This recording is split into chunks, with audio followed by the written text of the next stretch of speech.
Hello and welcome back to my class. আমি দেবনা ব্যানার্জি আজকে আর একটা বিশেষ ক্লাস নিয়ে চলেছি তোমাদের জন্য, যেখানে তোমরা দেখতে পাচ্ছ যে পশ্চিমবঙ্গ সরকারের বিভিন্ন প্রকল্প, এই প্রকল্পের তালিকাটা অবশ্যই করতে হবে তোমাদের যে কোনো এক্সামের জন্য, কিন্তু এটা প্রচণ্ডভাবে ইম্পর্টেন্ট। তো এটার বিষয় কি, মানে কোন তালিকায় কি কি বিষয় ছিল এবং কবে কি চালু হয়েছে সেটা আমরা দেখে নেব। তো দেখো, অ্যাকচুয়ালি এই প্রকল্পগুলো বেশিরভাগটা আমাদের ফোকাসে এসেছে 2011 সালের পর থেকে। অ্যাকচুয়ালি 2011 সালে নতুন সরকার গঠন হয়েছে, তৃণমূল সরকার গঠন হয়েছে, তো তারপর থেকে বিভিন্ন প্রকল্প চালু হয়েছে। ঠিক আছে, তো কবে কি প্রকল্প চালু হয়েছে সেটা আমরা দেখে নিই। ফার্স্টে দেখতে পাচ্ছ যে মাতৃযান প্রকল্প। মাতৃযান বলতে মানে মায়ের জন্য বা মায়ের কিছু প্রকল্প, এটা আমরা বুঝতে পারছি কি আছে এখানে। এটা এস্টাবলিশড হয়েছে বা এটা লঞ্চ হয়েছে 2011 সালে। প্রসবতী মহিলাদের হাসপাতালে পৌঁছানোর জন্য অ্যাম্বুলেন্স পরিষেবা, যে সমস্ত মহিলারা প্রেগনেন্ট তাদেরকে হাসপাতালে পৌঁছে দেওয়ার জন্য সরকার থেকে সম্পূর্ণ বিনামূল্যে অ্যাম্বুলেন্স পরিষেবা দেওয়া হয়। এটাই হচ্ছে মাতৃযান প্রকল্প। ঠিক আছে, তারপরে নেক্সট হচ্ছে কন্যাশ্রী প্রকল্প, যেটা ইউএন থেকে একটা পুরস্কার পেয়েছিল, যেটা 2013 সালে চালু হয়েছে। ঠিক আছে, কন্যাশ্রী প্রকল্প এর উদ্দেশ্য কি? বাল্য বিবাহ রোধ ও পড়াশোনায় আর্থিক সাহায্য করা হলো এই প্রকল্পের উদ্দেশ্য। 13 থেকে 18 বছর বয়স পর্যন্ত বার্ষিক 1,000 টাকা এবং 18 বছর বয়সের পর এককালীন 25,000 টাকা দেওয়া হবে। এই প্রকল্পটি জাতিসংঘের আন্তর্জাতিক উন্নয়ন অধিদপ্তর ও ইউনিসেফ দ্বারা আন্তর্জাতিক স্বীকৃতি পেয়েছে। এই প্রকল্পটা একটা পুরস্কার পেয়েছে, সম্মান পেয়েছে।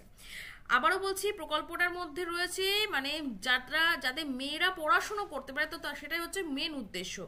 13 থেকে 18 বছর পর্যন্ত বছরে 1,000 টাকা করে দেবে। ঠিক আছে, আবার 18 বছর পর পর 25,000 টাকা দেবে এককালীন। ক্লিয়ার? এটা হচ্ছে কন্যাশ্রী প্রকল্প। নেক্সট যুবশ্রী প্রকল্প, যেটা হচ্ছে বেকার ভাতা বলা হচ্ছে। এটা 2013 সালে সূচনা হয়েছে, মানে শুরু হয়েছে 2013 সালে। তার আগে কিন্তু এমপ্লয়মেন্ট ব্যাংক যেটা, সেটা কিন্তু 2011-তেই হয়ে গেছে। উদ্দেশ্য কি? রাজ্যের শ্রম দপ্তরের অধীন এমপ্লয়মেন্ট ব্যাংক নামক নথিভুক্তদের মাসে 1500 টাকা করে ভাতা প্রদান। নেক্সট মধুর স্নেহ প্রকল্প 2013, মিউম্যান মিল্ক ব্যাংক, সরি এটা হিউম্যান হবে, হিউম্যান মিল্ক ব্যাংক। ঠিক আছে, মানুষের মানে মাতৃদুগ্ধ যেটা, সেটা হচ্ছে হিউম্যান মিল্ক ব্যাংক তৈরি করা, এটা হচ্ছে মধুর স্নেহ প্রকল্প। নেক্সট কোয়েশ্চেন, নেক্সট টপিক শিশু সাথী প্রকল্প 2013, দরিদ্র পরিবারের 12 বছরের কম বয়সী শিশুদের হার্টের অস্ত্রোপচার বিনামূল্যে করা। শিশু সাথী প্রকল্প, এটা কিন্তু দেখো শিশু সাথী বলতে যদি শুধুমাত্র যে স্বাস্থ্যের জন্য বা শিশুদের জন্য তা নয়, শিশুদের যাদের 12 বছরের কম বয়সী তাদের হার্টের অস্ত্রোপচার মানে হার্টের অপারেশনের জন্য, তাদের জন্য হচ্ছে শিশু সাথী প্রকল্প, আর সেটা কিন্তু 12 বছরের নিচে হতে হবে। ওকে, নেক্সট শিক্ষাশ্রী প্রকল্প 2014 সালে চালু হয়েছে। উদ্দেশ্য হচ্ছে পঞ্চম থেকে অষ্টম শ্রেণী পর্যন্ত তপশিলি জাতি ও উপজাতি সম্প্রদায়ের শিক্ষার্থীদের পড়াশোনায় আর্থিক সাহায্য প্রদান। আবারও বলছি, পঞ্চম থেকে অষ্টম শ্রেণী পর্যন্ত তপশিলি জাতি ও উপজাতি সম্প্রদায়ের, অর্থাৎ এসসি আর এসটি সম্প্রদায়ের শিক্ষার্থীদের পড়াশোনায় আর্থিক সাহায্য প্রদান। এটা হচ্ছে শিক্ষাশ্রী প্রকল্প। তারপর হচ্ছে গতিধারা প্রকল্প 2014, কর্মহীন যুবক যুবতীদের জীবিকা নির্বাহের জন্য বাণিজ্যিক গাড়ি কিনতে 1 লক্ষ টাকা পর্যন্ত আর্থিক সহায়তা প্রদান। মানে এই যে ওলা উবের যেরকম রয়েছে না, তো সেই রকম, মানে এটা অ্যাকচুয়ালি কলকাতার দিকে এটা হয়েছে গতিধারা প্রকল্প, যে 1 লক্ষ টাকা দেবে। হ্যাঁ, গাড়ি কেনার জন্য 1 লক্ষ টাকা দেবে। সেটা তুমি গতিধারা প্রকল্পের আওতায় পড়ছে, এবং সেটা তুমি ওই কি বলবো, এখন হয়েছে ওটা পথ সাথী নাকি একটা হয়েছে না, সরি যাত্রী সাথী, যাত্রী সাথী নাম হয়েছে। তো এটা তুমি কলকাতার ট্যাক্সি সার্ভিসে তুমি কাজে লাগাতে পারো। তারপর হচ্ছে ঐক্যশ্রী প্রকল্প 2014, সংখ্যালঘু শিক্ষার্থীদের স্কলারশিপ প্রদান। সংখ্যালঘু, ঠিক আছে, যারা মাইনরিটি সেক্টরে রয়েছে তাদেরকে স্কলারশিপ দেওয়া হবে, মানে অর্থাৎ টাকা দেওয়া হবে। কর্মতীর্থ, এটা কিন্তু খুব ইম্পর্টেন্ট। ঠিক আছে, কর্মতীর্থটা 2014 সালে এটা চালু হয়েছে। এটার উদ্দেশ্য কি? স্বনির্ভর গোষ্ঠীর সদস্যদের উৎপাদন করা দ্রব্য গ্রামের মানুষদের কাছে বিক্রি। মানে কর্মতীর্থ মানে একটা বড় বিল্ডিং করা হচ্ছে, সেখানে যত স্বনির্ভর সেলফ ডিপেন্ডেন্ট যারা রয়েছে, গোষ্ঠীগুলো রয়েছে, গ্রুপগুলো রয়েছে, তো তারা এসে সেখানে বিক্রি বাটা করছে। ঠিক আছে, এটা হচ্ছে কর্মতীর্থ প্রকল্প। তারপর হচ্ছে সামাজিক সুরক্ষা যোজনা 2014, দুর্ঘটনায় দরিদ্র পরিবারের মারা যাওয়া ব্যক্তির পরিবারকে 2 লক্ষ টাকা এবং আহতদের 1 লক্ষ টাকা প্রদান। নেক্সট হচ্ছে সুফল বাংলা প্রকল্প 2014, চাষিদের কাছ থেকে লাভজনক দামে সরাসরি কৃষিজ পণ্য সংগ্রহ করে যুক্তিযুক্ত দামে মানুষের কাছে পৌঁছে দেওয়া। চাষিদের কাছ থেকে লাভজনক দামে কৃষিজ পণ্য সংগ্রহ করে, মানে তাদের একটা যাতে লাভ হয় সেই দ্রব্য কিনে এনে তারপরে মানুষের কাছে বিক্রি করা, এটা হচ্ছে সুফল বাংলা প্রকল্প। এই সুফল বাংলা প্রকল্প এটা কিন্তু এই স্টোর, কিছু কিছু স্টোর রয়েছে বিভিন্ন জায়গায়, ঠিক আছে, যেখানে এই তুমি সমস্ত সবজি টবজি পাবে। একটা টাইমে আলুর দাম প্রচুর ছিল, মানে ধরো না যদি আলুর দাম 30 টাকা 35 টাকা হয় বাজারে, তো ওই সুফল বাংলা কিন্তু অনেকটা কম দামে পাওয়া যেত, 22 টাকা এরকম, 20 টাকা বা 25 টাকা এরকম পাওয়া যেত। আমি একবার দেখেছিলাম। তো বহরমপুরের দিকে আছে সুফল বাংলা। তারপর হচ্ছে সবুজ সাথী 2015, নবম থেকে দ্বাদশ শ্রেণী ছাত্রছাত্রীদের সাইকেল প্রদান। নবম থেকে দ্বাদশ শ্রেণী মানে যারা ধরো 9-এ পড়ছে একবারই পাবে কিন্তু, তাই বলে দুবার পাবে না, ঠিক আছে। নবম থেকে দ্বাদশ শ্রেণী ছাত্রছাত্রীদেরকে দেওয়া হবে। মুক্তির আলো প্রকল্প 2015, আর্থিক অনুদান দিয়ে যৌনকর্মীদের, নির্যাতিত নারী ও বালিকাদের পুনরুদ্ধার করে বিশেষ প্রশিক্ষণের মাধ্যমে তাদের স্বনির্ভর করে তোলা। আর্থিক অনুদান দিয়ে যৌনকর্মীদের, নির্যাতিত নারী বালিকাদের পুনরুদ্ধার করা, বিশেষ প্রশিক্ষণের মাধ্যমে তাদের স্বনির্ভর করা, এটা হচ্ছে মুক্তির আলো প্রকল্প। এটাও কিন্তু বেশ ইম্পর্টেন্ট। প্রত্যেকটা প্রকল্প ইম্পর্টেন্ট। সব থেকে ইম্পর্টেন্ট হচ্ছে কবে চালু হয়েছে আর কি উদ্দেশ্য, যেটুকু মানে এখান থেকে যেটুকু আসার মতো আমি সেইগুলো এখানে কিন্তু মেনশন করে দিয়েছি। নেক্সট খাদ্যসাথী প্রকল্প 2016, প্রকল্প আওতাভুক্ত মাথাপিছু 2 টাকা কেজি দরে চাল ও গম প্রদান। সবুজশ্রী প্রকল্প 2016, এই প্রকল্পের মাধ্যমে প্রতিটি শিশুকে জন্মের পরপরই একটি মূল্যবান চারাগাছ দেওয়া হচ্ছে। এটা কি করা হচ্ছে যে শিশু জন্মের পরে একটা যেটা দামি, মানে যে গাছ ধরো শাল, সেগুন বা শিশু, যে গাছগুলো দামি, ভবিষ্যতে একটা সময়ের পরে সেটাকে যদি বিক্রি করা যায় বা সেখান থেকে যদি কিছু উৎপাদন আয় হয়, তো সেরকম গাছ দেওয়া হচ্ছে। এটা দেওয়া হয়, যে কোনো ফরেস্ট অফিসে গেলেই পেয়ে যাবে।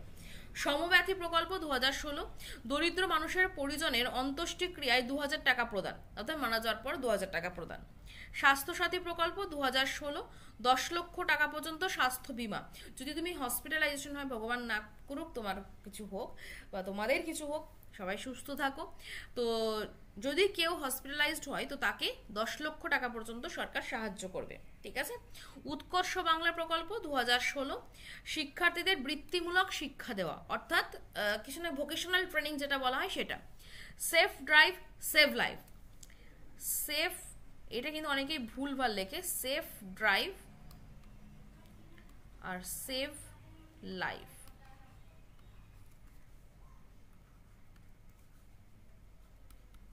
সেভ লাইফ, ঠিক আছে। এটা কি 2016তে হচ্ছে পথ দুর্ঘটনা আটকানোর জন্য। রূপশ্রী প্রকল্প 2018, 18 বছর পেরোলেই মেয়েদের বিয়ের জন্য এককালীন 25,000 টাকা। ওকে, যে 18 বছর হওয়ার পর বিয়ের জন্য 25,000 টাকা দিচ্ছে সরকার। মানবিক পেনশন প্রকল্প 2018, প্রতিবন্ধী ব্যক্তিদের মাসিক 1000 টাকা প্রদান। তারপরে কৃষক বন্ধু প্রকল্প 2019, কৃষকদের আর্থিক অনুদান এবং 2 লক্ষ টাকার জীবন বীমা। জাগো প্রকল্প 2019, স্বনির্ভর গোষ্ঠীকে বার্ষিক 5000 টাকা প্রদান। কর্মসাথী প্রকল্প 2020, এটা কি কর্মসাথী বেকার যুবক যুবতীদের অর্থনৈতিক স্বনির্ভর করে তুলতে আর্থিক ঋণ প্রদান। পথশ্রী প্রকল্প 2020, পুরনো সড়কের মেরামত। ওকে, এটা কিন্তু খুব ইম্পর্টেন্ট, এটা কারেন্ট একটা প্রকল্প, 2020 রিসেন্টলি হয়েছে। দুয়ারে সরকার প্রকল্প, এটা আফটার কোভিডের পর হয়েছে, মানে কোভিড যখন হয়েছিল তখন থেকে এটা চালু হয়েছে, যে দুয়ারে সরকার মানে তোমার বাড়িতে এসে তোমাকে চাল টাল সব দিয়ে যাবে। আবার তোমার এই যে এই সমস্ত প্রকল্পগুলো করার জন্য, যে স্বাস্থ্যসাথী, তারপরে লক্ষ্মী ভাণ্ডার, এইগুলো করার জন্য কিন্তু এই দুয়ারে সরকার রয়েছে, মানে একটা জায়গায় ক্যাম্প করা আছে, সেখানে এসে নাম নথিভুক্ত করা, এগুলো হচ্ছে। তো দুয়ারে সরকার প্রকল্প 2020, রাজ্য সরকারের সমস্ত প্রকল্পকে মানুষের কাছে পৌঁছে দেওয়া, ঠিক আছে, সমস্ত প্রকল্প মানুষের কাছে পৌঁছে দেওয়ার জন্য দুয়ারে সরকার করা হচ্ছে। নেক্সট হচ্ছে স্নেহালয় প্রকল্প 2020, অর্থনৈতিকভাবে পিছিয়ে পড়া মানুষের গৃহ তৈরির জন্য 1,20,000 টাকা প্রদান। অর্থনৈতিকভাবে যারা মানে ইকোনমিক ভাবে উইকার সেকশন, তাদের জন্য 1,20,000 টাকা দেওয়া হচ্ছে বাড়ি করার জন্য। তারপর যে স্নেহের পরশ প্রকল্প 2020, পরিযায়ী শ্রমিকদের জন্য 1,000 টাকা প্রদান, মানে পরিযায়ী শ্রমিক কারা, যারা তার রাজ্যের বাইরে বা দেশের বাইরে কাজ করতে যাচ্ছে, তারা হচ্ছে পরিযায়ী শ্রমিক। বন্ধু প্রকল্প 2020, 60 বছরের বেশি বয়সের তপশিলি জাতির মানুষদের প্রতি মাসে 1000 টাকা করে বার্ধক্য ভাতা। ওকে। বাংলাশ্রী প্রকল্প 2020 ক্ষুদ্র ও মাঝারি শিল্পকে উৎসাহ প্রদান। চা সুন্দরী প্রকল্প খুব সুন্দর একটা প্রকল্প, এটা 2020 সালে হয়েছে। চা বাগানের গৃহহীন শ্রমিকদের আবাসন দেওয়া। হাসির আলো প্রকল্প 2020 গ্রামীণ ও শহর অঞ্চলের অত্যন্ত গরিব যারা ত্রৈমাসিক 75 ইউনিট অবধি বিদ্যুৎ ব্যবহার করেন তাদের বিনামূল্যে বিদ্যুৎ সরবরাহ।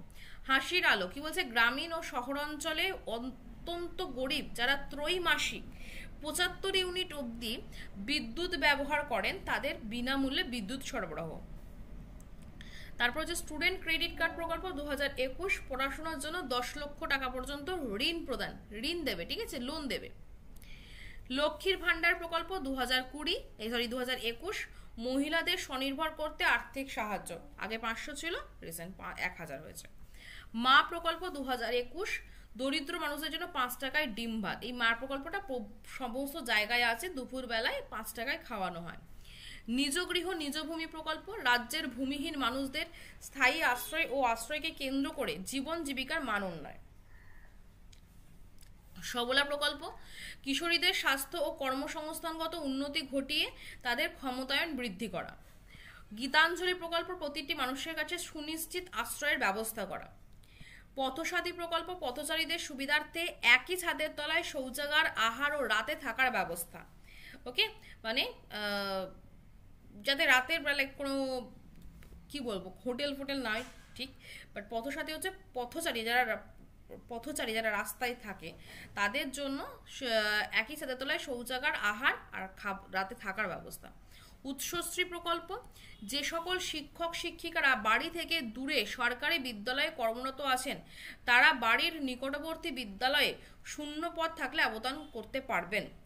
যে সকল শিক্ষক শিক্ষিকারা বাড়ি থেকে দূরে সরকারি বিদ্যালয়ে কর্মরত রয়েছে, মানে সরকারি স্কুলে চাকরি করছেন কিন্তু তার বাড়ির কাছে যদি শূন্য পদ থাকে তাহলে তারা আবেদন করতে পারবেন। এটা হচ্ছে উৎসশ্রী প্রকল্প, এটাও কিন্তু ইম্পর্টেন্ট, ঠিক আছে। সো আমি ইম্পর্টেন্টগুলোই কিন্তু তোমাদেরকে করালাম। আশা করি তোমাদের এই ক্লাসটা ভালো লেগেছে এবং তোমাদের উপকারেও আসবে, অবশ্যই আসবে, এটা অবশ্যই পড়ে রাখবে। এখান থেকে কিন্তু তোমরা কোশ্চেন আপকামিং যে কোনো এক্সামে পাবে, ঠিক আছে। তো চলো আজকের মতো আমি এই ক্লাসটাকে এখানেই শেষ করলাম, আবার পরবর্তী ক্লাসে কোনো একটা টপিক নিয়ে আসবো। দেখা হবে নেক্সট ক্লাসে। ভালো থাকো, সুস্থ থাকো, সাবধানে থাকো। Thank you so much.